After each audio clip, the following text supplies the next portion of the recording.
আপনি যদি এমন মুভি পছন্দ করেন যেখানে পিওর সারভাইভ দেখানো হবে, মানে একটা মানুষ বা দুইটা মানুষ বা কিছু মানুষ কতটা কষ্ট করে একটা লাইফ লিড করে বা বেঁচে থাকার সংগ্রাম করে, এইগুলো যদি আপনি দেখতে পছন্দ করেন তাহলে এই মুভিটা আপনার জন্য। এটাকে আমি আসলে মুভি বলতে চাই না, এটা পিওর একটা সিনেমা। মানে এটা যে জায়গাগুলো দেখানো হয়, বিশেষ করে ক্যামেরা এমন ভাবে এত সুন্দর করে ধরে, মানে পিকচার গুলো এত জোস লাগে আমার কাছে। দেন আমার ফেভারিট কিছু অ্যাক্টর আছে, তার মধ্যে নাম্বার 1 হলো জেইমি ল্যানিস্টার নামে, যাকে আপনারা চিনেন। সে এই মুভির main character. I mean Game of Thrones এর যে জেইমি ল্যানিস্টার ছিল, ও এই মুভির মেইন ক্যারেক্টার। ওর সাথে থাকে পিকি ব্লাইন্ডার্স এর একটা ফেমাস ক্যারেক্টার ছিল যার নাম জন শেলবি। মানে ওর রিয়েল নাম এটা না, ওর আসলে পিকি ব্লাইন্ডার্স এর নাম এটা Thomas Shelby by John Shelby. Okay, আর একটা মেইন ক্যারেক্টার আছে যেটাকে আপনারা দেখলেই চিনবেন, গেম অফ থ্রোনস এ জেইমি ল্যানিস্টার এবং সার্সি ল্যানিস্টার এবং টিরিয়ন ল্যানিস্টারের যে বাবা টাইউন ল্যানিস্টার, সেও থাকে এই মুভির একটা ক্যারেক্টারে। যে থাকুক বা না থাকুক, আমার মনে হয় এইখানে যদি অন্য কোনো ক্যারেক্টারও থাকতো তাহলে মুভি ব্যাপক ভালো হতো। এই মুভিটায় যেটা দেখানো হয় সেটা হলো 1909 সালে ডেনমার্ক এবং আমেরিকার মধ্যে একটা দ্বন্দ্ব চলে গ্রিনল্যান্ডকে নিয়ে, যেটা বর্তমানেও চলতেছে। আপনারা জানেন যে গ্রিনল্যান্ড আমেরিকা নেওয়ার চেষ্টা করতেছে, তো ওই টাইমটাও এরকম ছিল,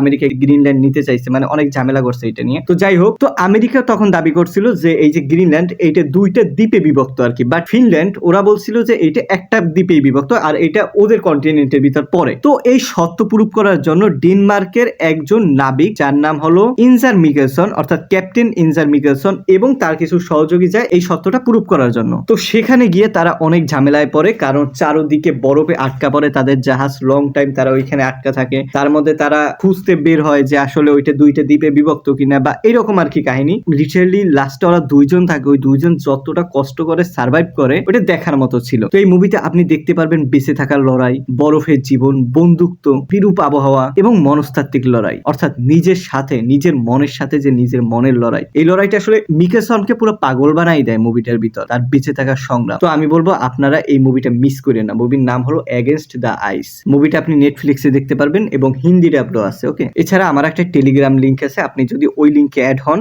সেক্ষেত্রে আপনি ওইখানে মুভিগুলো দেখতে পারবেন।